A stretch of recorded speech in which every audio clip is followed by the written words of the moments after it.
Ce Shabbat a plusieurs noms.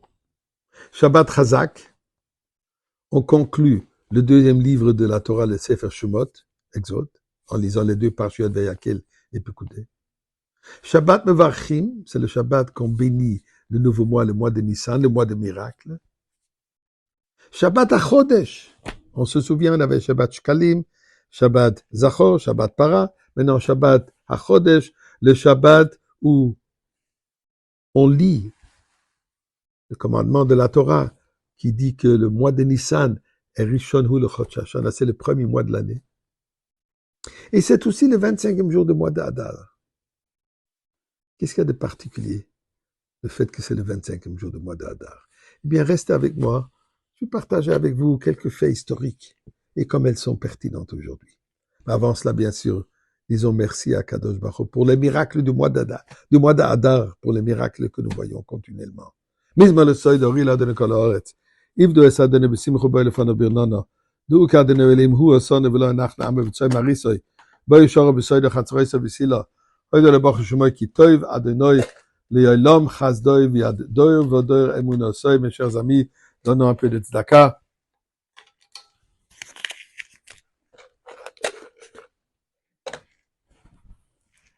Et prenons un peu un retour dans l'histoire. Le premier temple. Vers la fin de l'existence du premier temple, malheureusement, le prophète Yirmiyahu ne fait qu'encourager, prier Am Israël, les rois de cette époque, de ne pas faire l'idolâtrie, de ne pas s'éloigner de la Torah et Mitzvot. Et il leur a prévenu, si vous continuez dans ces chemins, malheureusement, le Beth Amikdash sera détruit et vous allez partir en exil. À cette époque, le roi Joachim, non seulement qu'il n'écoutait pas le prophète, mais il l'a même emprisonné. Et il a même brûlé ses écrits de prophétie. Et malheureusement, effectivement, Nebuchadnezzar, le roi babylonien, a envahi Eretz Israël, Jérusalem, et finalement détruit le Beth Amikdash. Avant de détruire le Beth Amikdash, il a aussi pris, à cette époque, il a aussi pris Am Israël en exil. Le roi qui était à cette époque, c'était, comme je mentionnais, le roi Joachim.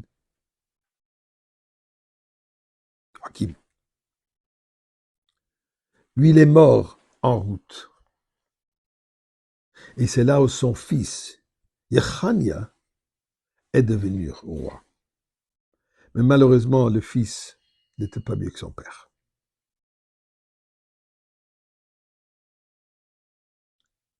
À un certain moment, Nebuchadnezzar avait l'impression qu'il va se rebeller contre lui. Et il l'a emprisonné. Le roi, tout son entourage. Il était resté en prison 37 ans. Mais remarquable, en prison, d'abord il a eu une prise de conscience. Il a réalisé que malheureusement, Yirmiyahu avait raison. Et eux, ils avaient tort. Et c'est là où il a commencé son chemin de retour vers Hachem, vers Torah et Mitzvot. Et en promettant que s'il revient et redevient roi, il va complètement changer son royaume, il va rejeter les idoles, il va se remettre dans la voie de la Torah. Aussi, pendant qu'il était en prison, il a rencontré le fils de Nebuchadnezzar. Nebuchadnezzar avait peur que son fils va se rebeller contre lui. Il l'a mis en prison. Le nom de ce fils est Evil Merodach. Et là, Yechania avait eu une bonne influence sur lui. Il l'encourageait. Il dit, jamais perdre espoir. Un jour, on verra la lumière. Toi, tu verras la lumière. Moi, je verrai la lumière. Ton père vivra pas toujours. Et effectivement, il est décédé le 25e jour du mois de Hadar. Et c'est alors que son fils, bien sûr, il a été libéré de la prison, et c'est son fils qui est devenu roi. Parmi les premières choses que son fils a fait, que ce nouveau roi a fait, il a sorti de prison Yechania. Non seulement qu'il l'a libéré, mais il l'a placé parmi tous ces royaumes qu'il avait sous l'empire babylonien, il l'a mis au niveau le plus élevé.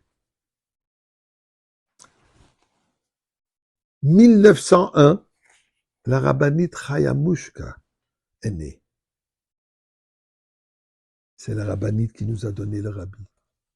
C'est la rabbinite qui, grâce à elle, nous avons le rabbi qui nous mène hors de l'exil, hors du galout, qui nous mène vers la Géoula pour rencontrer le Rebbe Melech HaMashiach à Yerushalayim aujourd'hui.